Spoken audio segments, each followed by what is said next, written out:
So over the weekend, I went to see Thunderbolts. Out of all the MCU films currently on the horizon, Thunderbolts wasn't exactly one I initially cared for because, while it did include characters that I've liked in the past like Yelena, Bucky, and Red Guardian, I wasn't quite sure I would care seeing them in their own group movie, and with the MCU being pretty hit or miss lately, it made me skeptical. However, even with a couple issues I do have, this film ended up being a lot better than I expected and is certainly a step in the right direction for the MCU. Thunderbolts follows a group of antiheroes who, after all being caught in the same trap, are forced to work together in order to take down a massive threat.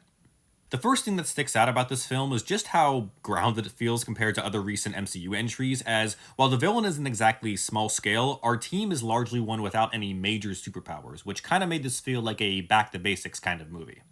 The story itself also puts a big focus on depression and grief, which surprised me a bit, but it was a welcome change in tone. I was worried that it might go the familiar route of undercutting the serious moments with jokes, and while there is some humor here, it thankfully doesn't veer into that territory and lets you really reflect on these moments.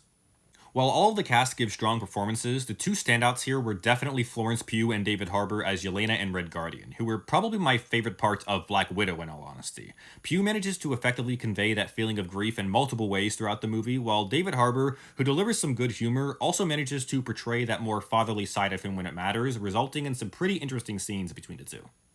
Not all the characters are given the same amount of development, though, which is where I think this movie stumbles. While John Walker is a character that I thought was fascinating in the Falcon and Winter Soldier show, he didn't really seem to have much of a change in this film. Meanwhile, Ghost is a character that just feels like she's just there and has the most minimal amount of depth, making this movie feel like it's more focused on Yelena than the group as a whole.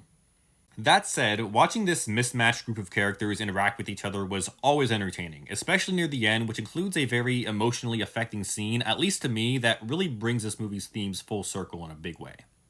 Overall, while a lack of depth in some characters make it feel a little unbalanced, Thunderbolts proves to be one of the better entries in this phase of the MCU thanks to an intriguing story containing some unexpected emotional weight topped with effective performances, and my only hope is that Marvel is able to maintain this momentum moving forward.